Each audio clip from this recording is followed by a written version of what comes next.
नमो लोये सौहरिहन्ताणम् नमो लोये सौहृदानम् नमो लोये सौभागिर्यानम् नमो लोये सौज्यायानम् नमो लोये सौत्रिकावती सावनम् ओंकारमिन्दु संयुक्त नित्यम् ध्यायन्ति योगिनः कामदम् मोक्षदम् च ओंकाराय नमो नमः मङ्गलम् भगवान् मङ्गलम् गौतमोऽग्नि मङ्गलम् कुन्कुण्डार्यो विजेन्द्रमोसुमङ्गलम् नमः समरिसाराय स्वानुभूत्या चकास्ते स्वभावाय भवाय सर्वाः कृपावलियुतनिदाता।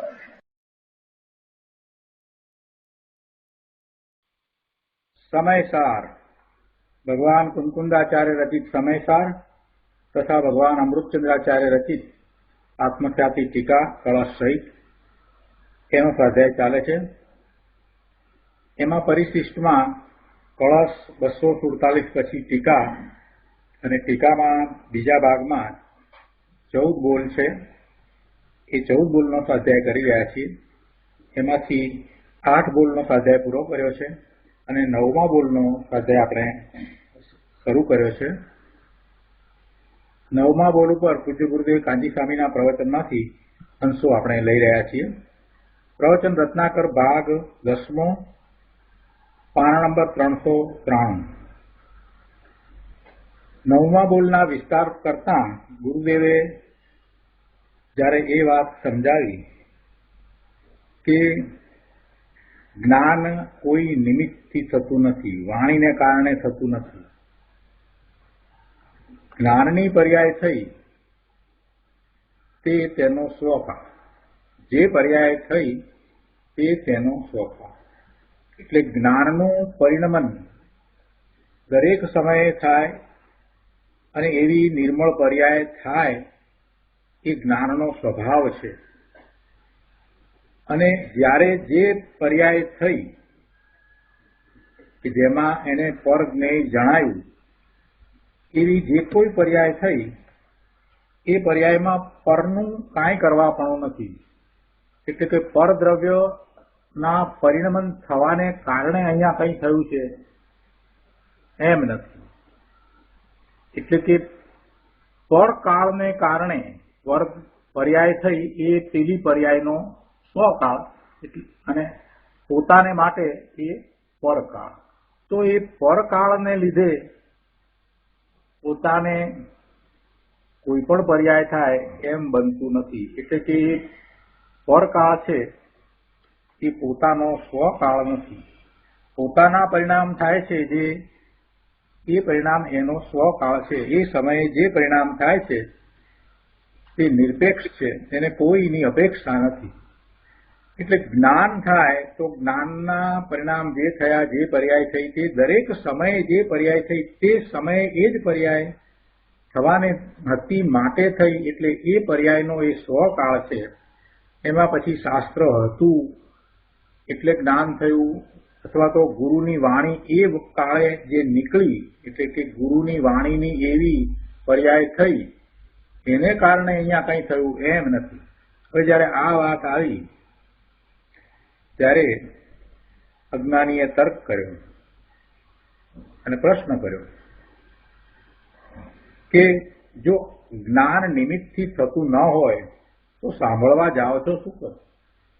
જ્ઞાન નિમિત્તથી થતું ન હોય તો સાંભળવા જાઓ છો શું કામ? આ શાસ્ત્રો વાંચો છો શા માટે? સમોત્રણમાં આ બધા જીવો ભગવાનની વાણી સાંભળવા શા માટે જતા હશે? ઘણા પ્રશ્નો ઉદ્ભવે। અને ઉપદેશક ઉપદેશ શા માટે આપે છે? શાસ્ત્રકાર શાસ્ત્રની રચના શા માટે કરે છે? અહીંયા તો એક પ્રશ્ન લીધો છે, પણ એમાંથી બીજા અનેક પ્રશ્નો નીકળે છે અને બધાને એમ થાય કે આ વાત બેસતી નથી। જ્ઞાન થાય એમાં દેવ ગુરુ શાસ્ત્રના નિમિત્ત હોય છે અને એને કારણે જ્ઞાન થાય છે, એ વિના જ્ઞાન કોઈને થતું નથી। વ્યવહારમાં પણ એમ જ છે, સ્કૂલમાં ભણવા જઈએ તો જ્ઞાન થાય, નહીંતર જ્ઞાન થતું નથી। કોલેજમાં ભણીએ તો ડોક્ટર, એન્જિનિયર, વકીલ થવાય, અન્યથા થવાતું નથી। એટલે આ વાતની ગળ બેસાડવી, આ વાતને જેમ છે તેમ સમ્યકપણે સમજવી, અનેકાંત દ્વારા સમજવી એ મોટામાં મોટું કામ છે। અને એ સમજાય તો સમ્યક દર્શન થાય। જગત પ્રત્યે ઉદાસીનતા વ્યાપે, પોતાને પરમ સુખની અનુભૂતિ થાય, એવી આ વાત છે. કહે છે કે જો જ્ઞાન નિમિત્તથી થતું ન હોય તો સાંભળવા જાઓ છો શું કામ? ગુરુદેવ કહે છે કે પ્રભુ સાંભળ. તે સમયે એટલે કે સાંભળવાના કાળે જ્ઞાનની પર્યાય થઈ છે તે એનો સ્વકાળ છે. એટલે કે એ પર્યાયની ઉત્પત્તિ થઈ, એ પર્યાયની જે જન્મક્ષણ છે એ એનો સ્વકાળ છે, પોતાનો કાળ છે. એટલે કે એ પરિણામ પોતાના છે. કાળ સાથે તો આપણે સરખાવીએ છીએ, એની સાપેક્ષતા લઈએ છીએ. કઈ કાળ દ્રવ્ય કોઈ દ્રવ્યના પરિણામ કરાવે છે એવું તો છે નહીં. આ જીવ દ્રવ્ય એના અનંત ગુણ અને દરેક ગુણનું પરિણમન થાય એટલે અનંત ગુણની અનંત પર્યાય થતી હોય ત્યારે આપણે કાળની સાપેક્ષતા સ્વીકારીએ છીએ. એટલે કે કાળ દ્રવ્યનું પરિણમન થાય છે અને એ પરિણમનમાં જે સમય છે એ એની પર્યાય છે, કાળની પર્યાય છે. તો એ નાનામાં નાનો જે અંશ છે એ સમય, એક સમય, તો એક સમયની સાપેક્ષતા સ્વીકારીએ છીએ. પણ કાંઈ કાળ દ્રવ્ય અથવા તો કાળ દ્રવ્યની પર્યાય જે સમય છે એ કાંઈ કોઈ બીજા અન્ય દ્રવ્યના પરિણામ કરાવે એમ નથી, કે જીવના ગુણના પરિણામ કરાવે, એના પરિણમન કરાવે એવું તો છે નહીં. એટલે જ્યારે જીવના પરિણામ થયા છે, જ્ઞાન ગુણની વાત લીધી તો એમાં જ્ઞાનની પર્યાય થઈ છે. તો એ પર્યાયની ઉત્પત્તિ એ એની જન્મક્ષણ છે અને એને સ્વકાળ કયો છે. સ્વકાળનો અર્થ જરાક સ્પષ્ટ કરશો એટલે બધું બેસી જશે. એ પરિણામ સાંભળવાના રાગની પર્યાય થઈ છે એનાથી જુદા છે. સાંભળવાના પણ પરિણામ થયા છે.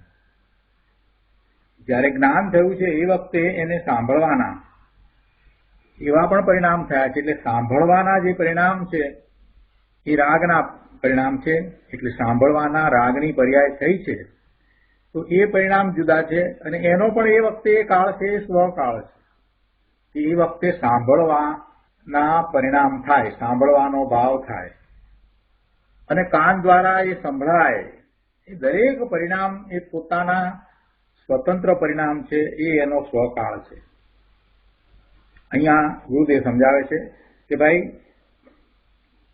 સાંભળવા કાળે જ્ઞાનની પર્યાય થઈ છે તે એનો સ્વકાળ છે. એટલે કે એ જ્ઞાનની પર્યાયનો સ્વકાળ છે અને સાંભળવાના રાગની પર્યાય થઈ છે તે પણ એનો સ્વકાળ છે. બંનેનો સમકાળ અવશ્ય છે. એટલે એક જ કાળે થયા છે એટલે સમકાળ છે. પણ એકને લઈને બીજી અવસ્થા છે એમ નથી. આ તો આવો સહજ નિમિત્ત નૈમિત્તિક ભાવ બને છે, એવો નિમિત્ત નૈમિત્તિક સંબંધ હોય છે. એટલે જે કાળે સાંભળવાનો રાગ થયો એવા રાગના પરિણામ થયા, એ જ વખતે જ્ઞાનની પર્યાય પણ થઈ, એ જ વખતે સામે નિમિત્ત હોય એની પરિણમન પણ થતું હોય. એટલે એ નિમિત્ત નૈમિત્તિક સંબંધ છે. એક સ્વકાળનો યથાર્થ નિર્ણય થાય તો પછી શું વાત બાકી રહે છે?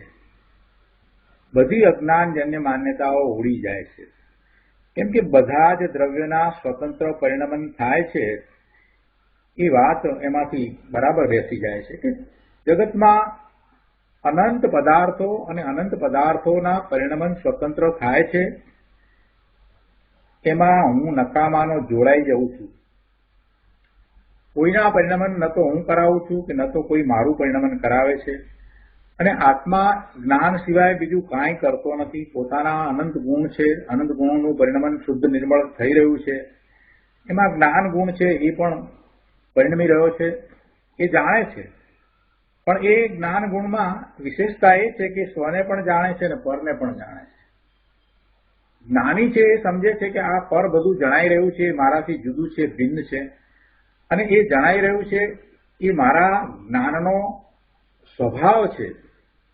એટલા માટે નથી જણાઈ રહ્યું કે સામે એ પરિણમી રહ્યું છે માટે મને જણાઈ રહ્યું છે, એમ નથી. એ સામે પરિણમી રહ્યું છે માટે મારા જ્ઞાનની પર્યાય એને જાણવારૂપ થઈ છે, એમ પણ નથી. પણ એ મારો સ્વભાવ છે, આવું જ્ઞાની જાણે છે. જયારે અજ્ઞાની છે તે એમ માને છે કે જે મને આ જણાઈ રહ્યું છે એને કારણે હું જાણું છું. પરદ્રવ્યના પરિણમન થાય છે તો પરદ્રવ્યના પરિણમન મારા જ્ઞાનમાં જણાય છે. આ અજ્ઞાનીની માન્યતા છે અને આ માન્યતા બધાની છે. એટલે જે પરિણમનો પરના થઈ રહ્યા છે એ જ્યારે જીવને જણાય છે ત્યારે જીવ થાપ ખાઈ જાય છે, ભૂલ કરી બેસે છે અને એ પરિણમનો એનામાં કાંઈક કરે છે અથવા તો એ પરિણમનોમાં એ પોતે પહોંચી જાય છે, આવું સમજે છે. હવે જો બરાબર એને સ્પષ્ટ થઈ જાય કે એ જ કાળે બધા જ પરિણમનો સ્વતંત્ર થઈ રહ્યા છે, સાંભળવાના રાગની પર્યાય થઈ એ પણ સ્વતંત્ર છે, એ એનો સ્વભાવ. રાગની પર્યાય થઈ સાંભળવાનો ભાવ થયો એ એનો સ્વભાવ. સામે વાણી નીકળે છે એ એનો સ્વભાવ. અને અહીંયા પોતાને જ્ઞાનની પર્યાય થઈ છે એ એનો સ્વભાવ. એટલે દરેકના પરિણમન સ્વતંત્ર છે એ વાતને આપણે અહીંયા સ્વકાળ દ્વારા સમજવાની છે. એટલે આ બહુ મહત્વનો બોલ છે. ગુરુદેવ કહે છે કે ભાઈ આ વાત સમજાઈ જાય, એક સ્વકાળનો યથાર્થ નિર્ણય થાય તો પછી શું વાત બાકી રહી. એટલે કે બધી અજ્ઞાનજન્ય માન્યતાઓ ઉડી જાય. સ્વકાળનો નિર્ણય કરવાનો છે, સમજીને નિર્ણય કરવાનો છે કે અરે હું શું કરું. આપણને ચાલતી ગાડીએ બેસવાની ટેવ પડી છે.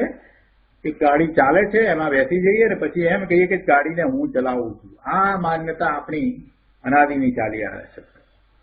પરિણમનો જગતમાં બધા પદાર્થના થાય છે અને એમાં આપણે એના કરતા થઈ જઈએ છીએ કે એ પરિણમન હું કરાવું છું, શરીરના પરિણમનો હું કરાવું છું, છોકરાઓને મોટા હું કરું છું, ધંધા વેપાર હું કરું છું, કાર હું ચલાવું છું, કોમ્પ્યુટર હું ચલાવું છું.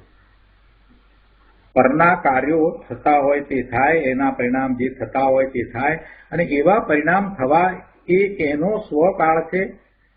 એ વાત સમજીએ તો મિથ્યાત્વ ઉડી જાય છે. એ તો થવાના હતા તે થાય છે, હું માત્ર એને જાણું છું. મારા વર્તમાન જ્ઞાનની પર્યાય એને જાણે છે ત્યારે પણ એમ નથી કે એ પરિણામ થયા છે માટે જાણે છે. આટલી બધી પોતાના જ્ઞાનની સ્વતંત્રતા, પોતાના જ્ઞાનનું સામર્થ્ય અને જ્ઞાનની પર્યાયનો સ્વકાળ આ જ્યારે સમજાઈ જાય છે તો પછી એને હવે પરમાં બહારમાં કાંઈ કરવા પણ નથી, બહારમાં ઇષ્ટ અનિષ્ટ બુદ્ધિ થતી નથી. એટલે એ સ્વરૂપ તરફ પાછો વળે છે. સહજ રીતે અકર્તા ભાવ આવે છે. દ્રષ્ટા જ્ઞાતા ભાવ જે એનામાં પડ્યો છે એ પ્રગટ થાય છે. દ્રષ્ટા જ્ઞાતા ભાવ એ કાંઈ બહારથી લેવા જવાની જરૂર નથી. એ દ્રષ્ટા જ્ઞાતા ભાવે જ છે. કૃપાળુદેવે જયારે એમ કહ્યું કે આ આત્મા એક તણખલાના બે ટુકડા પણ કરી શકતો નથી, ત્યાં મુખ્યતા એ સમજાવવાની છે કે આત્મા પરનો કરતા નથી. પણ એમાં સાથે એક બીજી વાત ગર્ભિત છે કે આત્મા કાંઈ કરી શકતો નથી, જ્ઞાન સિવાય બીજું કાંઈ કરી શકતો જ નથી. પણ ત્યાં આપણે એ વાતને લેતા નથી. ત્યાં આત્મા પરના કાર્યો કરતો નથી એટલું જ લઈએ છીએ. પણ એના ઉપર વધારે વિચાર કરીએ તો એમાંથી એ વાત પણ નીકળે છે કે તો આત્મા બીજું શું કરે. એક તણખલાના પણ ટુકડા ન કરી શકતો હોય તો બીજું શું કરે. અને જે વિચાર આપણે કરીએ કે આ કરે આ કરે આ કરે તો ત્યાં બધાનો જવાબ એમ મળે કે ના ન કરે. તો છેવટે વાત ત્યાં આવીને અટકે છે કે જ્ઞાન કરે તો આ જ્ઞાન કરે. તો આત્મા જ્ઞાન સિવાય બીજું કાંઈ કરતો નથી. એક ન્યાયને બરાબર સમજીએ તો પણ વાત તો એમ જ છે. અને જ્ઞાન સિવાય બીજું જો કાંઈ કરતો જ નથી તો સહજ રીતે એની દ્રષ્ટિ સ્વરૂપ તરફ વળે છે. અકર્તા ભાવ એમાંથી પ્રગટ થાય છે. એટલે જ્ઞાતા દ્રષ્ટા ભાવ તો અંદરમાં સહજ પડ્યો જ છે. જ્ઞાતા દ્રષ્ટા ભાવ એટલા માટે પડ્યો છે કે આત્મા સ્વ અને પર બંનેને પ્રકાશે છે, બંનેનું જ્ઞાન કરે છે. જો સ્વ પર પ્રકાશકપણું છે એટલે પરને જાણવાપણું છે તો સાથે એ હોવું જ જોઈએ કે એ પરનો દ્રષ્ટા જ્ઞાતા જ થાય. સ્વ પર પ્રકાશકની સાથે જો એ પરનો કરતા થઈ જાય, પરનો કરવા વાળો જો થઈ જાય તો પછી એ સ્વનો જાણવા વાળો રહી શકશે જ નહીં. એટલે એ વખતે સ્વ પર પ્રકાશકપણું છે એ તો જ્ઞાનનું છે, એનું સામર્થ્ય છે. એટલે પરને પ્રકાશે છે, પરને જાણે છે, એટલે કઈ એમ નથી કે પરને કરે છે. એ પરનો હંમેશા દ્રષ્ટા જ્ઞાતા જ છે, પણ અજ્ઞાનને કારણે અજ્ઞાની એમ માને છે કે હું પરના કાર્ય કરું છું. એટલે જે પરિણામ થાય છે, જે પર્યાય થાય છે પરદ્રવ્યની, એ પરદ્રવ્યની અવસ્થા એ એનો સ્વકાળ છે. દરેક દ્રવ્યની અવસ્થા એ એનો સ્વકાળ છે. એ જ રીતે આ જીવ દ્રવ્યને જ્ઞાન થાય, એની જ્ઞાનની પર્યાય થઈ, એ દરેક પર્યાય એના સ્વકાળે થઈ છે, પોતાના કાળે થઈ છે. આ વાત છે. ગુરુદેવ કહે છે કે અનાદિકાળથી વર્તમાન અવસ્થા પરને લઈને છે એવા મિથ્યાત્વ ભાવને એને ઘૂંટ્યો છે, બહુ ઘૂંટ્યો છે. જ્યારથી જીવ છે ત્યારથી એ પોતાની વર્તમાન અવસ્થા પરને લઈને છે એમ જ માનતો આવ્યો છે, અને એ માન્યતા એ છોડતો નથી. તે પોતાના સતને અસત કરે છે. પોતાનું સત એટલે પોતાનું હોવાપણું, પોતાનું પરિણમન પોતાથી છે, પોતાનું દ્રવ્ય ક્ષેત્ર કાળ અને ભાવથી હોવાપણું છે. તો એ સ્વદ્રવ્ય, સ્વક્ષેત્ર, સ્વકાળ અને સ્વભાવથી પોતાનું હોવાપણું છે, પણ કોઈ પરના દ્રવ્ય, પરના ક્ષેત્ર, પરના કાળ કે પરના ભાવથી પોતાનું હોવાપણું નથી. અને જો એ એમ માનશે કે કોઈ પર દ્રવ્ય, પર ક્ષેત્ર, પર કાળથી કે પર ભાવથી પોતાપણું છે એમ માનશે, તો એ પોતાના હોવાપણાને એ અસત કરે છે. જે નથી એને એ માને છે. એટલે કહે છે કે તે પોતાના સતને અસત કરે છે, પોતાના હોવાપણાને એ ન હોવાપણામાં ફેરવી નાખે છે. હું જ્ઞાન સ્વરૂપ છું અને વર્તમાન જ્ઞાનની જે દશા થઈ છે તે મારું સત છે, મારું હોવાપણું છે, તે સ્વકાળ છે એમ જ્ઞાની માને છે અને અજ્ઞાની માનતો નથી. આ માન્યતા જ્ઞાનીને તો છે, પણ અજ્ઞાની એમ માનતો નથી. અજ્ઞાની એમ નથી માનતો કારણ કે એની દ્રષ્ટિ સ્વ ઉપર નહીં પણ પર ઉપર છે. સામે શબ્દો હોય નિમિત્ત તરીકે, વાણી હોય નિમિત્ત તરીકે, પણ એ કાળે જ્ઞાન થાય, જીવને જે જ્ઞાન થાય એ જ્ઞાનની પર્યાય એને જાણવા વાળી થઈ છે, તો એ પર્યાય એના સ્વકાળે છે અને એનું એ હોવાપણું છે એ સત છે. સામે શબ્દો હોય, નિમિત્ત હોય, વાણી પણ હોય નિમિત્તમાં, ગમે તે નિમિત્ત હોય, શાસ્ત્ર હોય, પણ તે કાળે આ જીવને જે જ્ઞાન થયું અને જ્ઞાનની પર્યાયમાં એને એ જાણ્યું, તો એ એનો સ્વકાળ છે. જે કાળે જ્ઞાનની પર્યાયનો તેને જાણવાનો સ્વકાળ છે અને તે સત છે, તે હોવાપણું છે, એ એનું અસ્તિત્વ છે. એ જેને જ્ઞાન થયું એનું એ અસ્તિત્વ છે. જ્ઞાન રૂપે એનું એ અસ્તિત્વ છે. જ્ઞાન એનો સ્વભાવ છે, જ્ઞાન એનો ગુણ છે, એટલે એનું એ અસ્તિત્વ છે. પણ અજ્ઞાની આવી વસ્તુ સ્થિતિને માનતો નથી અને એ રીતે પોતાનો નાશ કરે છે. સુખદેવે આમાં આપણને તાત્પર્યભૂત વાત ઘણી સમજાવી દીધી. હવે આગળ કહે છે કે આત્માના દ્રવ્ય, ગુણ અને પર્યાય ત્રણેય સત છે. એનો અર્થ શું? એનો અર્થ એ થયો કે અનંતી પર્યાયો જે સમયે થાય તે સમયે તે જ એનો સ્વકાળ છે, એ કાળલબ્ધિ છે અને તે પોતાથી સત છે, પોતાથી હોવાપણે છે, પોતાથી એનું અસ્તિત્વ છે. સ્વથી એ દ્રવ્ય, ગુણ, પર્યાય છે. આગળ 394 પાના ઉપર કહે છે ખરેખર તે પર્યાયો પરથી એટલે નિમિત્તથી તો નથી, પોતાના દ્રવ્ય ગુણથી પણ નથી, એવું એ સત છે. શું કહ્યું?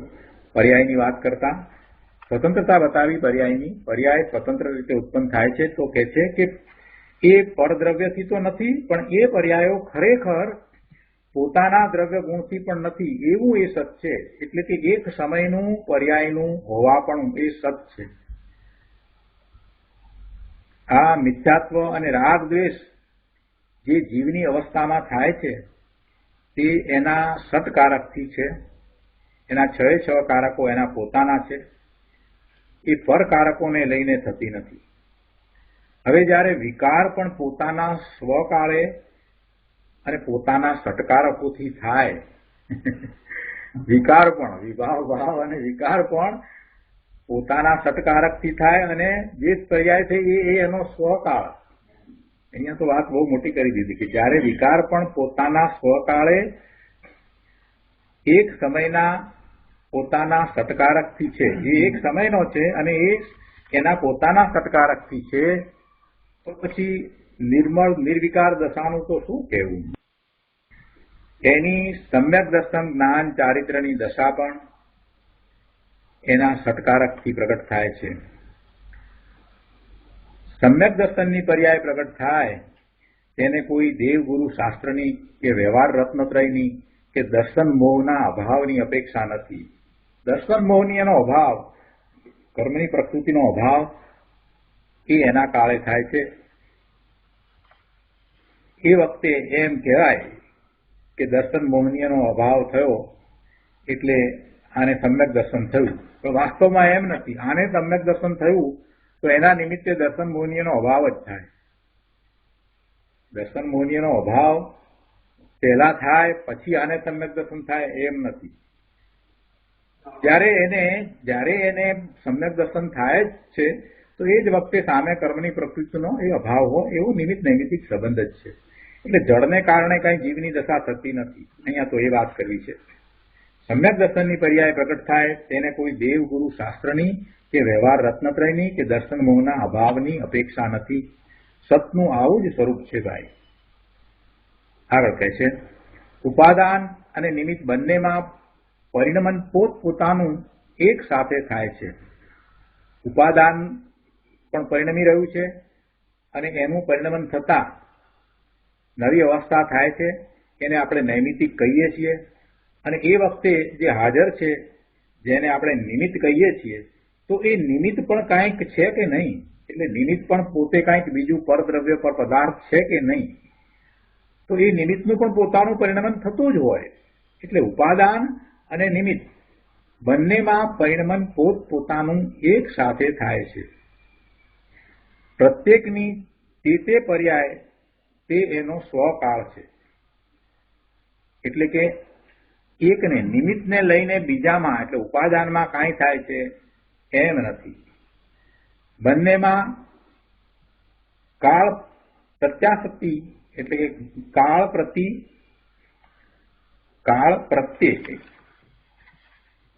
સતપણું, કાળ પ્રત્યાશક્તિ અને ક્ષેત્ર પ્રત્યાશક્તિ જોઈને અજ્ઞાનીને ભ્રમ થઈ જાય છે કે આને એટલે નિમિત્તને લઈને આ ઉપાદાનનું કાર્ય થયું છે. પણ એમ છે નહીં. જો નિમિત્તને લઈને કાર્ય થાય તો એની દ્રવ્યગત તત્કાલીન યોગ્યતા અર્થાત ઉપાદાન સિદ્ધ જ નહીં થાય. પરિણામ થયા એ જે દ્રવ્યના થયા છે એ દ્રવ્ય એ એનું ઉપાદાન કારણ છે. આ સિદ્ધાંત છે. હવે ત્યારે આપણે એમ કહીએ કે નિમિત્તને કારણે થયા તો પછી ઉપાદાન સિદ્ધ થતું જ નથી. એ દ્રવ્ય ઉપાદાન છે એ સિદ્ધ થતું નથી. એને ઉપાદાન કહીએ તો એ ઉપાદાન કારણ થયું એટલે એ જ જવાબદાર છે એવા પરિણામ માટે. અને આપણે એ પણ જાણીએ છીએ કે પરિણામથી પરિણામી જુદો હોય નહીં. એટલે પરિણામી દ્રવ્ય છે એને જયારે આપણે ઉપાદાન કહીએ તો પછી એના પરિણામ જે થાય એ દ્રવ્ય રૂપે થતા હોય અને એ જ એનો કરતા હોય. નિમિત્ત એનું કરતા હોઈ શકે જ નહીં. જો નિમિત્તને કરતા માનીએ તો નિમિત્ત દ્રવ્ય જુદું છે અને એ દ્રવ્ય દ્વારા બીજા દ્રવ્યનું કાર્ય થાય તો એ પરિણામી દ્રવ્યો અને પરિણામ બે જુદા જુદા દ્રવ્યમાં થયા એટલે સિદ્ધાંત ખોટો પડે છે. એટલે નિમિત્ત એનું કાર્ય કરે એમ હોઈ શકે જ નહીં. માટીમાંથી ઘડો થયો, તે માટીમાં તત્કાલ જે યોગ્યતા ઘડારૂપ થવાની હતી તે પ્રગટ થઈ અને ઘડો થયો. કાંઈ કુંભારને કારણે તો કુંભારે આમ તેમ હાથ ફેર્યો એ કારણે ઘડો થયો છે એમ નથી. કુંભારને નિમિત્ત કહીએ ત્યારે કુંભાર એક દ્રવ્ય છે અને કુંભાર નો આત્મા અને એ જે શરીર સાથે એ આત્મા રહ્યો છે એ બધાનો વિચાર કરીએ તો એ હાથ એ પૂતગળ છે અને એનું પરિણામ એ કાળે જે થવાનું હતું તે થયું. એ વખતે કુંભારને ઘડો કરવાનો ભાવ આવ્યો, એ પણ સ્વતંત્ર રીતે ભાવ આવ્યો અને આ તરફ માટીની પર્યાય પિંડરૂપમાંથી ઘડારૂપ થઈ. આ બધી વસ્તુઓ જુદી જુદી છે અને બધા પરિણમી રહ્યા છે. માટીની પિંડરૂપ અવસ્થા છે. માટી કઈ અવસ્થા વિનાની તો છે નહીં, એમાં બદલાય છે તો અવસ્થા. તો એ માટીમાંથી જયારે ઘડો થાય છે ત્યારે એ અવસ્થા એ માટી રૂપે થાય છે. એમાં કુંભાર રૂપે થતી નથી કે કુંભારના શરીર રૂપે થતી નથી, કુંભારના આત્મા રૂપે થતી નથી કે કુંભારના શરીર રૂપે પણ થતી નથી. એટલે એ બધું જુદું છે. અને એ વખતે જેને આપણે નિમિત્ત કહીએ છીએ એવા કુંભારને જો વિચારીએ તો એ કુંભાર પણ પોતે પોતાનું પરિણમન તો કરી રહ્યો છે. સ્વતંત્ર રીતે એનું પરિણમન થાય છે, એના હાથનું પરિણમન થાય છે, એને એવો વિકલ્પ આવ્યો છે. એ પરિણમનનો વિચાર કરીએ, બધાનો વિચાર કરીએ તો બધા પરિણમનો સ્વતંત્ર રીતે થઈ રહ્યા છે અને એવો નિમિત્ત નૈમિતિક સંબંધ છે. એટલે આપણને એમ લાગે છે કે એ આ કાર્ય કરે છે. કુંભાર જેને નિમિત્ત કહ્યું એ માટીમાંથી ઘડો બનાવે છે, એ આપણને અજ્ઞાનીને લાગે છે. પણ શાંતિથી વિચાર કરીએ અને પરિણમનની સ્વતંત્રતાને સમજીએ. દરેક પરિણમન થાય, એ દરેક પર્યાય થાય, એ એનો સ્વકાળ છે. ત્યારે બધું સમાધાન મળી જાય છે કે બધું સ્વતંત્ર રીતે થઈ રહ્યું છે, એમાં કોઈ કોઈનું કાંઈ કરતું નથી. અને જીવને આવું જ્ઞાન થતા એની દ્રષ્ટિ સ્વરૂપ તરફ જાય છે. આત્માની જેમ બીજા પૂતગળો પરમાણુઓમાં પણ અનંત ગુણ છે અને એની પણ સમય સમયની પર્યાયો થાય છે અને એ પર્યાયો થાય છે એ એનો સ્વકાળ છે. અને એમાં આ આત્માને લઈને કાંઈ થતું નથી. કુંભાર ઘડો કરે તો કુંભારના આત્માને લઈને એના હાથ હલતા નથી, કુંભારના આત્માને લઈને કે એના ભાવને લઈને પેલું પરિણમન ઘડા રૂપે થાય છે એમ પણ નથી. બધું સ્વતંત્ર છે અને બધું જે કંઈ થાય છે તે પર્યાય એ પર્યાયની જન્મક્ષણ છે, એ એનો સ્વકાળ છે. એટલે ગુરુદેવ અહીંયા બહુ સ્પષ્ટ કરે છે કે આત્મદ્રવ્યની જેમ એક એક પૂતગળ પરમાણુમાં પણ અનંત ગુણ છે અને એની સમય સમયની પર્યાયો જે થાય છે તે પર્યાયનો સ્વકાળ છે. તે પર્યાયનો સ્વકાળ છે. પરને લઈને તેવો થાય છે એમ છે નહીં. દ્રવ્યની આવી સ્વતંત્રતા, પર્યાયની પણ આવી સ્વતંત્રતા એ બરાબર બેસી જાય છે તો બધું બરાબર સિદ્ધ થાય છે. આ વાત આવી એટલે કોઈએ કહ્યું કે પણ આ તો ક્રમબદ્ધ સિદ્ધ થયું. ગુરુદેવ કહે છે કે હા, એ ક્રમબદ્ધ જ છે. ક્રમબદ્ધ પર્યાય, ક્રમ નિયમિત પર્યાય એ તો વસ્તુ સ્થિતિ છે. જગતમાં આપણે ઉપચારથી ઘણા બધા અસત્યો બોલીએ છીએ. આમ જોવા જઈએ તો સવારથી સાંજ સુધીમાં નિશ્ચય અપેક્ષાએ જો વિચાર કરીએ તો એક પણ સત્ય આપણે બોલતા નથી. જે બોલીએ છીએ એ બધું ઉપચારથી બોલીએ છીએ અને એમાં ઘણું બધું તો આપણે જાણીએ છીએ કે ભાઈ આ ઉપચાર છે, વાસ્તવમાં નથી. પણ કેટલી બધી વસ્તુને આપણે સાચું માનીએ છીએ એવા ઉપચાર કરવાને કારણે. આપણે એમ કહીએ કે મેં ખાધું તો આત્મા ક્યાં ખાય છે. આપણે એમ કહીએ કે હું નાહીને તૈયાર થયો તો આત્મા ક્યાં નાહે છે અને ક્યાં તૈયાર થાય છે. આપણે એમ કહીએ કે આજે એક્સરસાઇઝ કરી તો આત્મા ક્યાં એક્સરસાઇઝ કરે છે. આત્માની અપેક્ષા એ જ્યાં જ્યાં હું અને મેં કરીને જે વાત કરીએ છીએ એમાંની એક પણ એને લાગુ પડતી નથી. આત્મા એ વખતે એનું જ્ઞાન કરે છે, બીજું કાંઈ કરતો નથી. એક પણ કાર્ય આત્મા કરતો નથી. આ વાત તો સમજાઈ જાય તો પછી બધી જગ્યાએ ઉદાસીનતા સહજ રીતે આવે. કાર્યો થતા હોય તે થાય, છતાં એમાં રસ પડે નહીં, રુચિ થાય નહીં અને એમાં કરતાપણાનું અભિમાન ટળી જાય. કોઈ કે આમ કર્યું માટે આ આમ થયું એવું દોષારોપણ પણ ચાલી જાય અને શાંતિ થઈ જાય. કોઈ કોઈનું કાંઈ કરતું જ નથી, પછી ક્યાં પ્રશ્ન જ છે. જે થાય છે તે થાય છે. દ્રષ્ટા જ્ઞાતા ભાવ જ્યાં સુધી દ્રવ્યની સ્વતંત્રતાને સમજવામાં ન આવે ત્યાં સુધી એ પ્રગટ થતો નથી. કેળવવાનો પ્રયત્ન કરીએ પણ એ લાંબુ ટકે નહીં. પોતાના સ્વરૂપને જેમ છે તેમ સમજીએ, દ્રવ્યના સ્વરૂપને અને પર્યાયના સ્વરૂપને બરાબર યથાર્થ જેમ છે તેમ સમજીએ એટલે દ્રષ્ટા જ્ઞાતા ભાવ સહજ રીતે પ્રગટ થાય છે. કેમ કે વસ્તુનું સ્વરૂપ તો ક્રમબદ્ધ જ છે. એટલે કે ક્રમબદ્ધ પર્યાય, ક્રમ નિયમિત પર્યાય એ વસ્તુ સ્થિતિ છે. એ તો એમ જ છે. આ તો અદભુત અલૌકિક વાત છે ભાઈ. ભગવાન તું જ્ઞાતા સ્વરૂપ જ છો. સ્વમાં કે પરમાં જે પર્યાય થાય તેને બસ જાણ. એમાં તારે કરવાનું કાંઈ જ નથી. જાણે છે તો જાણે છે, કરવાનો વિચાર મૂકી દે ને. જણાય છે બસ દૂર ઉભો રહીને જોયા કર ને, જે થાય છે એને જોયા કર ને. જણાય છે, એની સાથે શા માટે જોડાઈ જાય છે? આપણે પેલું ચંપકનું ઉદાહરણ લઈએ છીએ ને, કે માત્ર જોઈને પાછા આવવાને બદલે એ જોડાઈ ગયો તો માર ખાઈને આવ્યો. આપણે પણ એ જ કરી રહ્યા છીએ. જે પરિણામ પરમાં થઈ રહ્યા છે એને માત્ર જોઈએ. ગુરુદેવ એમ જ કહે છે કે સ્વમાં કે પરમાં જે પર્યાય થાય તેને બસ જાણ. હવે પરમાં પર્યાય થાય છે એને જાણ્યા પછીથી એમાં આપણે કાંઈ કરવા પણ નથી, એ દ્વારા આપણને કાંઈ થતું નથી ને આપણે એનું કાંઈ કરતા નથી, તો પછી કેટલોક વખત સુધી એને જોઈશું? પરમાં જે પરિણામ થાય છે એમાં આપણને કેટલો સમય રસ પડશે? જ્યાં સુધી એમાં આપણે કાંઈક કરી શકીએ છીએ એવો ભાવ છે ત્યાં સુધી એમાં રસ પડશે. પણ જયારે એમ ખબર પડે કે એમાં તો આપણે કાંઈ કરી શકતા જ નથી, તો પછી ક્યાં સુધી આપણે પરમાં જોઈ રહેવાના છીએ? એટલે પરનું જ્ઞાન થશે છતાં એમાં રસ નહીં પડે. પરનું જ્ઞાન થશે છતાં રસ નહીં પડે, એટલે રસ તો સ્વ તરફ પડશે, દ્રષ્ટિ સ્વરૂપ તરફ જશે. પરમાં હું કાંઈ કરતો નથી તો પછી કેટલી વસ્તુમાં સવારથી સાંજ સુધી આપણે એમ બોલીશું, 1,00,000 વસ્તુ આવશે, જ્યાં જ્યાં દ્રષ્ટિ પડશે, જ્યાં જ્યાં ઉપયોગ જશે ત્યાં બધે જ એમ થશે કે ના એમાં હું કાંઈ કરતો નથી, એમાં કાંઈ કરતો નથી, એમાં કાંઈ કરતો નથી. છેવટે સાંજ પડે તો એ થાકીને પાછો વળી જશે. બસ બહુ થયું, હવે મારે પરમાં કાંઈ કરવાનું નથી, મારે પરને જોઈને શું કામ છે, અને આ પર સંબંધીનું જ્ઞાન છે એનું મારે લક્ષ્ય નથી કરવું. પછી પર સંબંધીનું જે જ્ઞાન છે એ એને આકર્ષી શકશે નહીં, એટલે એ પાછો વળશે. અહીંયા બંનેની વાત કરી છે ને, ગુરુદેવે એમ કહ્યું ને કે બંનેને જો એમ કે છે ને, સ્વમાં કે પરમાં જે પર્યાય થાય તેને બસ જાણ. એટલે સ્વની પર્યાયને પછી જાણવા તરફ એ વળી જશે. પરને જાણીને થાક્યો ને હવે એમાં એને રસ નથી પડતો, એટલે સ્વાભાવિક રીતે પછી શું કરશે પરમાં? એટલે પાછો વળવાનો છે. આ ખરેખર તો એમ જ થવાનું છે. એમાં તારે કાંઈ જ કરવા પણ નથી. સાધકને જે સમ્યક જ્ઞાનની દશા થઈ છે તે સ્વકાળે થઈ છે, તે દશા તેનો સ્વકાળ છે, પરંતુ તે અપૂર્ણ છે. એટલે સાથે તે કાળે રાગ એટલે વ્યવહાર હોય છે. હજી પૂર્ણ દશા નથી પ્રગટ કરી ત્યારે હજી એ વખતે એને સાથે રાગ છે, વ્યવહાર છે. અને આ શુભભાવ છે જેને આપણે રાગ કહ્યો, એ વ્યવહાર છે, એ વખતે છે, એ છે, બસ એટલું. એનાથી એની સમ્યક દર્શનની પર્યાય થઈ છે એમ નહીં.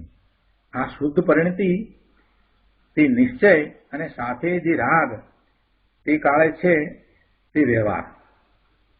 આ વ્યવહાર અને આ નિશ્ચય એમ બંનેનું સાધકને જ્ઞાન છે. પણ જે રાગ છે, શુદ્ધભાવ છે, જે વ્યવહાર છે, એનાથી નિશ્ચય થાય, સમ્યક દર્શનની પર્યાય થાય એમ એમાં નથી. અને એવી વસ્તુ સ્થિતિ પણ નથી કે વ્યવહારથી શુદ્ધભાવથી નિશ્ચય થાય, સમ્યક દર્શન થાય. આ સમજવું પડશે. બાકી બહારમાં જો ભટક્યા કરીશ તો પછી અનંત ભાવ થશે. આગળ કહે છે 395 પાના ઉપર બીજા પેરેગ્રાફમાં કે પ્રત્યેક આત્મા અનંત ગુણથી ભરેલો ભગવાન ચૈતન્ય ઈશ્વર છે. પ્રત્યેક આત્મા અનંત ગુણથી ભરેલો ભગવાન ચૈતન્ય ઈશ્વર છે. અને પ્રત્યેક રજગણ, ઉદ્ગલની વાત છે, પ્રત્યેક રજગણ પણ પોતાના અનંત ગુણથી ભરેલો જડેશ્વર છે. પેલો ચૈતન્ય ઈશ્વર છે અને આ જડ ઈશ્વર છે. પણ રજગણ, ઉદ્ગલ, પોતે ભગવાન આત્મા ચૈતન્ય ઈશ્વર છે અને આ રજગણ છે એ પણ અનંત ગુણોથી ભરેલો જડેશ્વર છે. ભગવાન આત્મા અને પરમાણુમાં જેટલા પ્રત્યેકમાં જે ગુણો છે, પ્રત્યેક સમયે તેટલી ગુણોની પર્યાય થવાનો સ્વકાળ છે. આત્મામાં જેટલા ગુણ છે એ દરેક ગુણનું પરિણમન થાય છે અને એક એક સમયની એ પર્યાય થાય છે, તો એ એનો સ્વકાળ છે. એવી જ રીતે પરમાણુમાં જેટલા અનંત ગુણ છે એ અનંત ગુણનું પણ એ જ રીતે પરિણમન થઈ રહ્યું છે અને એવું એ પરિણમન થવું, એવી એ પર્યાય થવી, એ એનો સ્વકાળ છે. જે સમયે જે થવાની હોય તે ધારાવાહી થાય છે એ વસ્તુનું સ્વરૂપ છે. ધારાવાહી થાય છે એટલે કે પર્યાય એ ક્રમમાં થાય છે, એક પછી એક એ ક્રમમાં એ પર્યાયો થાય છે. દરેક સ્વતંત્ર છે. એક પર્યાયને એમ કોઈ બંધન નથી કે આગળની પર્યાય થઈ એ પ્રમાણે એને થવું પડે, અથવા તો હવે પછી ભવિષ્યમાં આવી પર્યાય થવાની છે તો એની તૈયારી રૂપે આ પર્યાયને આમ થવું પડે, એવું કોઈ બંધન નથી. છતાંય એને પ્રવાહ તરીકે લીધો છે. એટલે ગુરુદેવ કહે છે કે તે ધારાવાહી થાય જ છે, એક પછી એક થાય જ છે. એ વસ્તુનું સ્વરૂપ છે. કર્મમાં ઉદય, ઉદીર્ણા, ઉત્કર્ષણ, અપકર્ષણ ઇત્યાદિ એના સ્વકાળે થાય છે. અભિમાન તોડી નાખ્યું તો ગુરુદેવે. મુનિઓ ઉદીર્ણા કરે છે ને અમે ઉદીર્ણા કરીએ ને અમે તપ દ્વારા નિર્જરા કરીએ ને આ બધી વાત તો ઉડાડી દીધી. તો પુરુષાર્થ રહ્યો જ નહીં, એમ થઈ ગયું ને. એટલે પ્રભુ સમજ તો ખરો, પુરુષાર્થ એમાં જ પડ્યો છે. આ વાતને સ્વીકારવું એ જ મોટામાં મોટો પુરુષાર્થ છે કે પોતે કાંઈ કરી શકતો જ નથી. પોતે ભગવાન આત્મા જ્ઞાન સ્વભાવી છે તો જ્ઞાન કરે છે. સિદ્ધ ભગવાનની જેમ માત્ર જ્ઞાન કરે એવો તું થઈ જાય એટલે બધું પતી ગયું, પૂરું થઈ જાય છે. અને એ દશાની પહેલા કેવળ જ્ઞાન થાય છે એટલે શરીર સાથે હોવા છતાં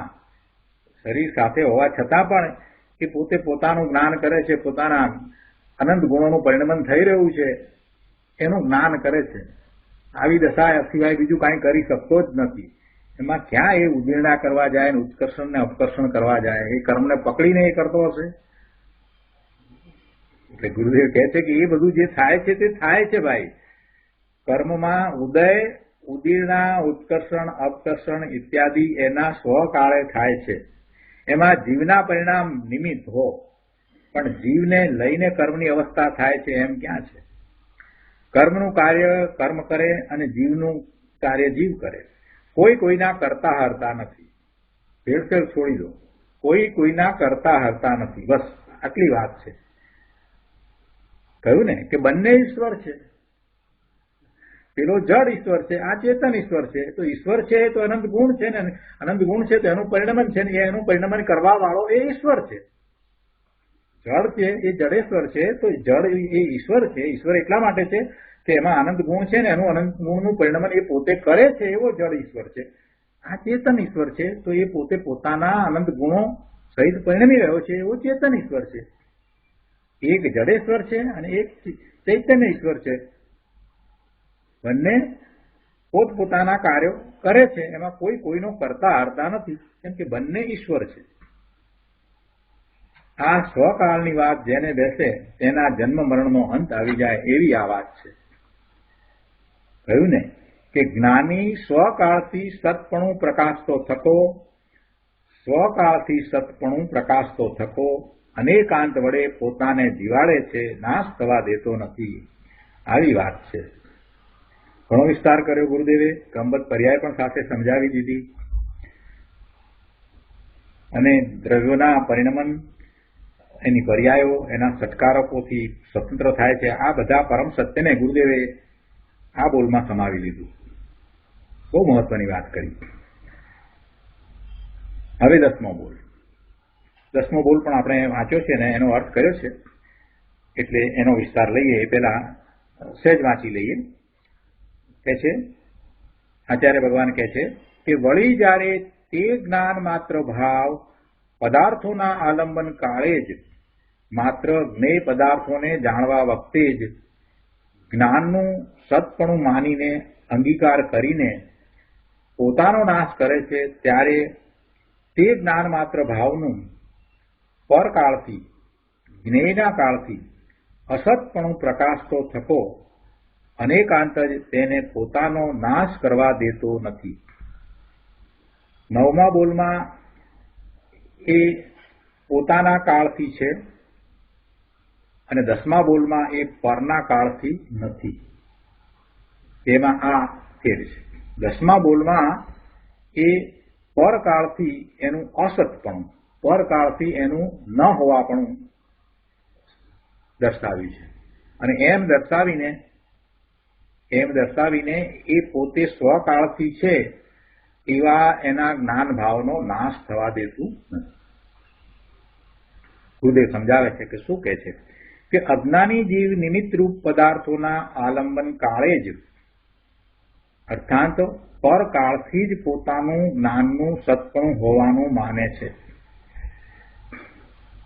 અજ્ઞાની જીવ નિમિત્તરૂપ પદાર્થોના આલંબન કાળે જ, જ્યારે પર પદાર્થોનું આલંબન છે ત્યારે, એટલે કે પર પદાર્થને જ્યારે એ જાણે છે અને એના પરિણામને એમ માને છે કે પોતાના પરિણામ છે, એટલે એ આલંબન થયું. હું તો જાણતો હતો, એને બદલે એ ફેરવાઈ ગયો, કેમ કે એને પોતાનું ભાન નથી, એટલે પરના પરિણમન છે એને પોતાના પરિણમન માને છે, એમ આલંબન કે છે. કે અજ્ઞાની જીવ નિમિત્તરૂપ પદાર્થોના આલંબન કાળે જ અર્થાત પરકાળથી જ પોતાનું જ્ઞાનનું સત્પણું હોવાનું માને છે. પોતાને જ્ઞાન થયું એ પેલા પરદ્રવ્યોનું પરિણમન થયું માટે એવું પોતાને જ્ઞાન થયું, અથવા તો પોતે એ રૂપે થયો, પોતે એને જાણવા વાળો થયો તો એ પેલાના પરિણમનને કારણે થયો. એટલે પોતાના જ્ઞાનનું જે હોવાપણું, પોતાના જ્ઞાનનું સ્વતંત્ર પરિણમન એ તો એ ભૂલી ગયો. પોતે પરિણમી રહ્યો છે, એટલે કે પોતાનું જ્ઞાન પરિણમી રહ્યું છે અને એ સ્વતંત્ર રીતે પરિણમી રહ્યું છે એ વાત એ ભૂલી ગયો. અને પેલું બહાર પેલું પરિણમન થઈ રહ્યું છે એ એને જણાય છે, એટલે એને કારણે પોતાનું જ્ઞાન થયું, પોતે પોતાના જ્ઞાનની પર્યાય એને કારણે થઈ એવું એ ઊંધું માની રહ્યો છે. એટલે એમ એનું હોવાપણું માને છે, પોતાના જ્ઞાનનું એમાં હોવાપણું માને છે, પરકાળથી પોતાના જ્ઞાનનું હોવાપણું સત્પણું માને છે. હું જ્ઞાન સ્વરૂપ જ છું અને વર્તમાન જ્ઞાનની દશા જે પ્રગટ થઈ છે તે એનો સ્વકાળ છે, તે પોતાથી થઈ છે એમ એને માનવું જોઈતું હતું, પણ એમ નથી માનતો. અજ્ઞાની છે એટલે એ એમ માનતો નથી, અને એમ ન માનતા જાણવામાં આવતા નિમિત્તોથી, એટલે પરકાળથી નિમિત્તો જાણવામાં આવે, એટલે કે નિમિત્તો અને નિમિત્તોનું પરિણમન એ બધું એને જાણવામાં આવે તો એનાથી મારા જ્ઞાનનું પરિણમન થઈ રહ્યું છે એમ અજ્ઞાની માને છે. અને એમ વિપરીત માનતો થકો તે પોતાનો નાશ કરે છે. પોતાનો નાશ કરે છે એટલે કે પોતાના જ્ઞાન ભાવનો નાશ કરે છે. પોતાનું જ્ઞાન જે થયું છે એ પોતાને કારણે સ્વતંત્ર થયું છે એ ભાવનો એ નાશ કરે છે. આગળ 396 પાના ઉપર કહે છે કે વિકારી પર્યાય થાય તે સ્વાધીનપણે, એને વિકારી પરિણામ થાય તો એ પરને આધીન નથી થતા, સ્વાધીનપણે થાય છે. પર એને કોઈ વિકારી પરિણામ કરાવતું નથી. બીજું દ્રવ્ય આવી અને એને વિકારી પરિણામ કરાવે છે એમ નથી.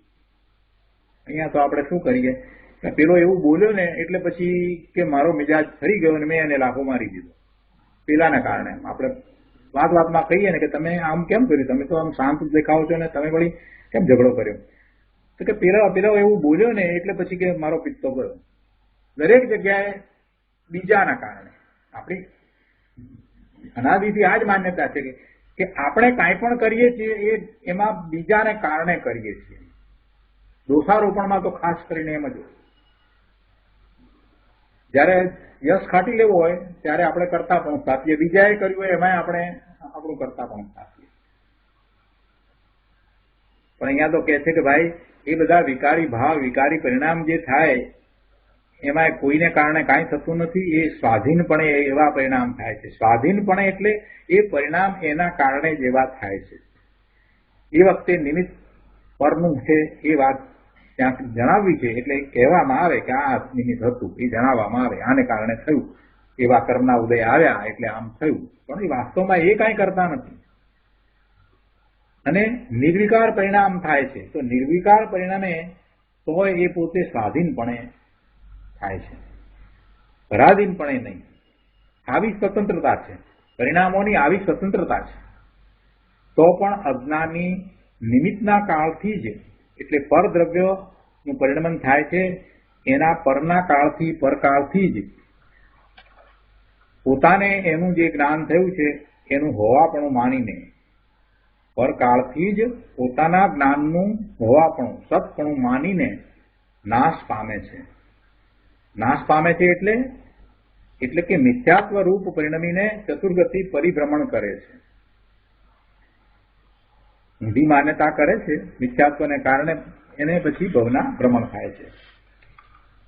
ત્યારે ધર્મી જ્ઞાની પુરુષ તે જ્ઞાન માત્ર ભાવનું પરકાળથી અસતપણું પ્રકાશતો થકો. ધર્મી જ્ઞાની પુરુષ તે જ્ઞાન માત્ર ભાવનું પરકાળથી એટલે કે પરદ્રવ્યના પરિણમન થાય અને જે પરિણામ થાય છે એ એનો કાળ છે એનાથી પોતાનું હોવાપણું નથી. પરકાળથી પોતાનું હોવાપણું નથી એટલે પરકાળથી અસતપણું પ્રકાશતો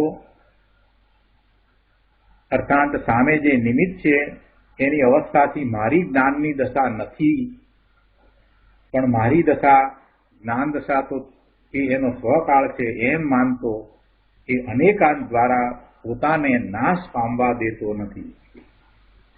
જ્ઞાનીને તો સ્પષ્ટ છે પોતાની અવસ્થા પોતાના જ્ઞાનની અવસ્થા એ સ્વકાળે થઈ છે એવી દશાનો એ સ્વકાળ છે એવી એ પર્યાયની જન્મક્ષણ છે એટલે એ પર્યાય એમ જ થઈ છે.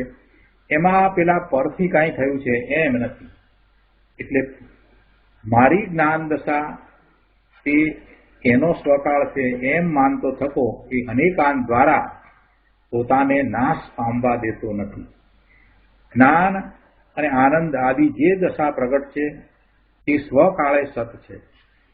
અનંત ગુણની દશા છે, અનંત પર્યાય છે, એક સમયમાં અનંત પર્યાય છે. તો એ અનંત પર્યાય એ પોતાના કારણે થાય છે તો એ એનો સ્વકાળ છે એવું હોવાપણું છે. અને આત્માનું હોવાપણું એ રીતે છે એ એનું સત છે એ એનું હોવાપણું છે. અને પરકાળથી પરદ્રવ્યના પરિણામથી એનું હોવાપણું નથી, એ અસત છે.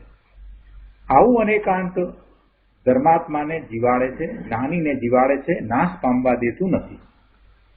સામે નિમિત્તની દશા જે છે તે આ આત્માની અપેક્ષાએ પરકાળ છે અને તે પરકાળથી હું અસત છું, હું હોવાપણે નથી. આવો અનેકાંત જ્ઞાની ધર્માત્માને નાશ થવા દેતો નથી. અર્થાત અનેકાંત દ્રષ્ટિ વડે ધર્માત્મા પોતાના નિર્મળ જ્ઞાન શ્રદ્ધાન શાંતિના પરિણામને પ્રાપ્ત કરી લે છે. તો આ રીતે આ 10મો બોલ પૂરો થયો. હવે આપણે 11મો અને 12મો બોલ લેવાનો છે. એમાંથી આપણે પહેલા 11મો બોલ વાંચીએ. સમયસારમાંથી 11મો બોલ આપણે વાંચીએ છીએ. સમયસારમાં પાના નંબર 596 ઉપર 10મા બોલ પછીથી 11મો બોલ છે.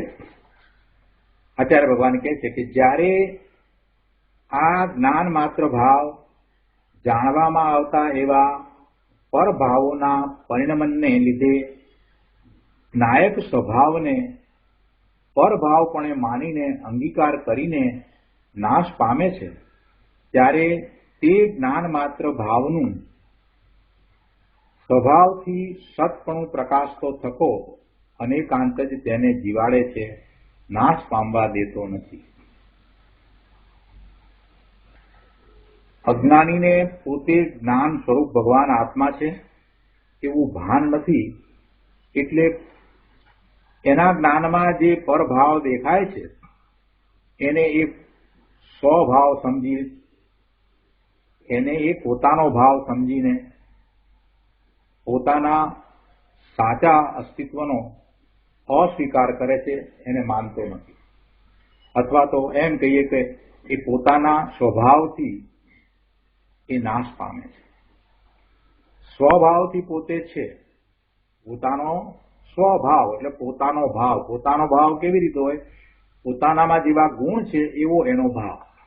સોનાનો ભાવ એટલે સોનાનો ભાવ એટલે સોનું પીળાશપણે રહે, એની એટલી સ્પેસિફિક ગ્રેવિટી હોય એ પ્રમાણે રહે, એ ધાતુપણે રહે, એની કંડક્ટિવિટી જે છે એ રીતે રહે, એ એનો ભાવ છે. એના ગુણ પ્રમાણે એનું ભવન, એના ગુણ પ્રમાણે એનું પરિણમવું એ એનો ભાવ. તો જીવ દ્રવ્યનું ભવન, એનું પરિણમન કઈ રીતે થાય? તો એના અનંત ગુણોનું જે પરિણમન થાય એ પ્રમાણે એ એનો જીવનો ભાવ થયો. તો જીવનો ભાવ શું થાય? તો જીવનો ભાવ સુખનો, આનંદનો, શાંતિનો, નિર્મળતાનો, સ્વચ્છતાનો, પ્રમેયત્વનો, જ્ઞાનનો એવો ભાવ થાય. એવા ગુણ છે તો એ જીવનો ભાવ. હવે જીવ આવા ભાવને જાણતો નથી, પોતાના આવા ભાવને, સ્વભાવને એ જાણતો નથી. એટલે એને જ્ઞાનમાં જે પર ભાવનું જ્ઞાન થાય છે તો એવા પર ભાવપણે એ પોતે થાય છે, એને અંગીકાર કરી લે છે કે આ હું. પરમાં શરીરની વાત લઈએ, મુખ્યતાથી શરીરની, તો શરીરના જે પરિણમનો, જે કંઈ શરીરનું થવું, શરીરમાં આ બાળક છે ત્યારથી એ વૃદ્ધ થાય ત્યાં સુધીના ફેરફારો થવા, શરીરની રોજિંદી જે કંઈ ક્રિયાઓ થાય છે એ બધું એને જાણવામાં આવે છે.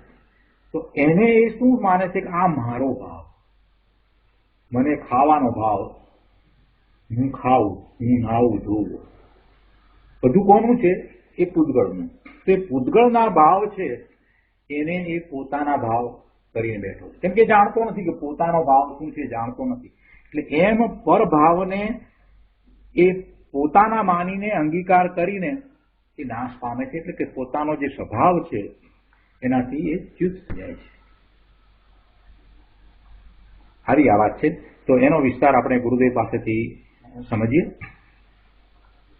11મો બોલ ફરીથી વાંચીએ કે જ્યારે આ જ્ઞાન માત્ર ભાવ જાણવામાં આવતા એવા પરભાવોના પરિણમનને લીધે જ્ઞાન સ્વભાવને પરભાવપણે માનીને, જ્ઞાન સ્વભાવને, પોતાનો જ્ઞાન સ્વભાવ છે એને પરભાવપણે માનીને અંગીકાર કરીને નાશ પામે છે, ત્યારે તે જ્ઞાન માત્ર ભાવનું સ્વભાવથી સત્પણું પ્રકાશતો થકો અનેકાંત જ તેને જીવાડે છે. કે ભાઈ તું જ્ઞાન માત્ર ભાવ જ છો, એનાથી તારું હોવાપણું છે.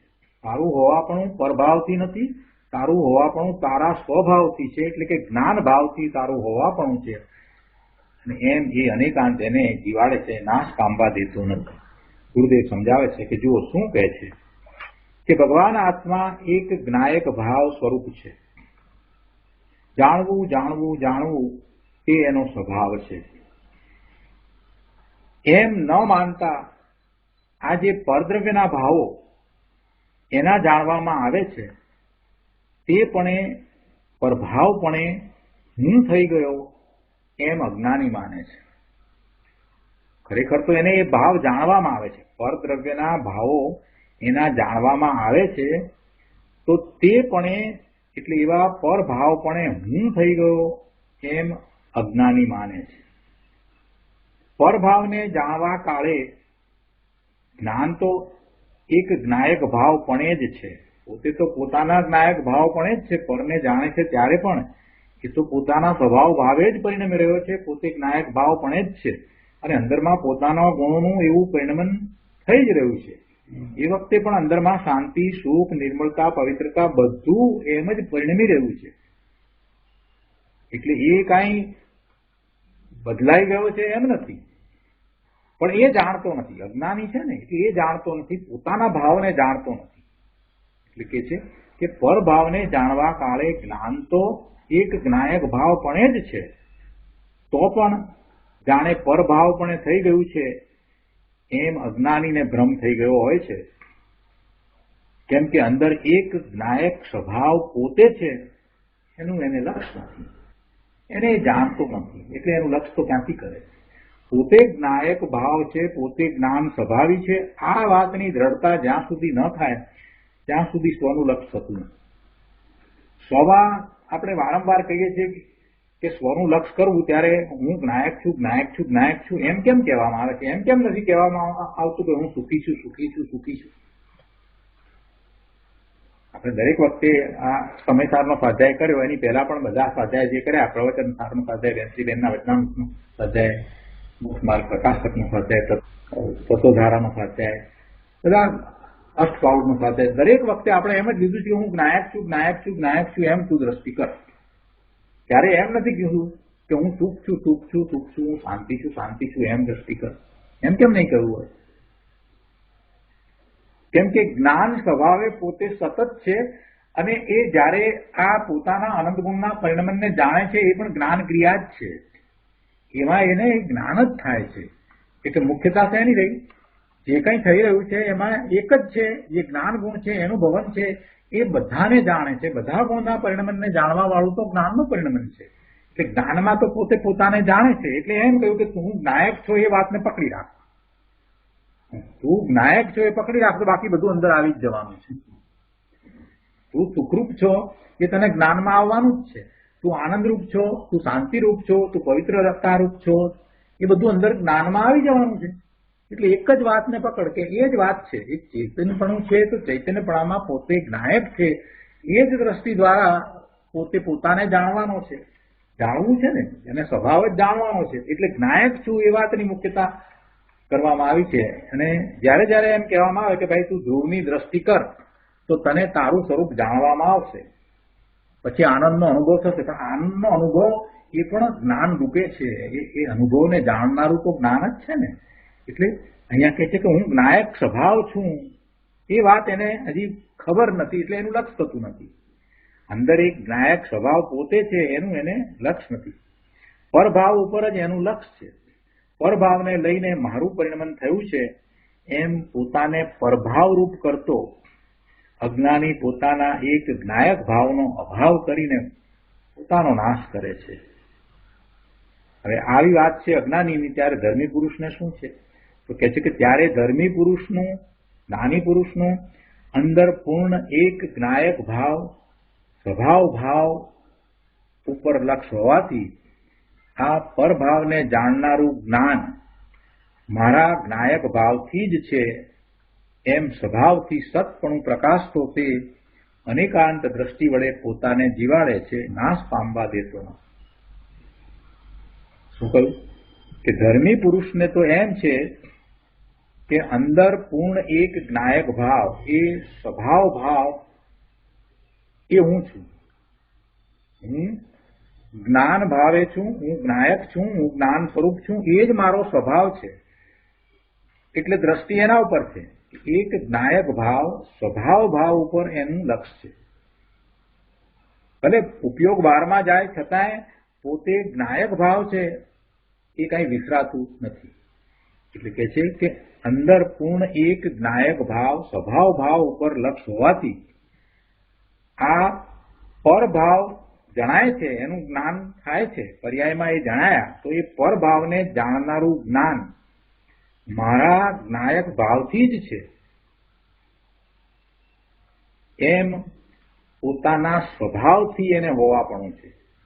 આ જાણનારું જ્ઞાન, પરને જાણનારું જ્ઞાન, પરભાવને જાણનારું જ્ઞાન છે એ પરને કારણે નથી, પણ એ મારા જ્ઞાન ભાવથી જ છે, મારા જ્ઞાયક ભાવથી જ છે એમ સ્વભાવથી હોવાપણું, સતપણું પ્રકાશતો તે અનેકાંત દ્રષ્ટિ વડે પોતાને જીવાડે છે. એટલે પોતાના જ્ઞાન ભાવનો નાશ થવા દેતો નથી.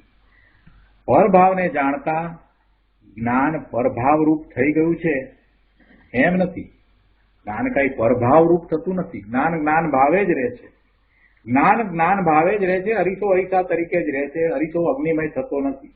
અગ્નિ સામે છે, પ્રતિબિંબિત થાય છે. અગ્નિ એમાં હરીસામાં એના પ્રતિબિંબ પડે, તેથી કઈ હરીસો અગ્નિરૂપ થતો નથી. એવી રીતે જ્ઞાન પરભાવને જાણે છે તો કઈ પરભાવરૂપ થઈ જતું નથી. એ જ્ઞેયોના આકારે થતું નથી, એને માત્ર જાણે છે. જ્ઞાન આકારે રહીને, જ્ઞાન ભાવે રહીને એને માત્ર જાણે છે. પરભાવરૂપ એ થઈ ગયું નથી, પણ નિજ સ્વભાવ ભાવરૂપ એટલે કે જ્ઞાન ભાવ રૂપ જ રહ્યું છે.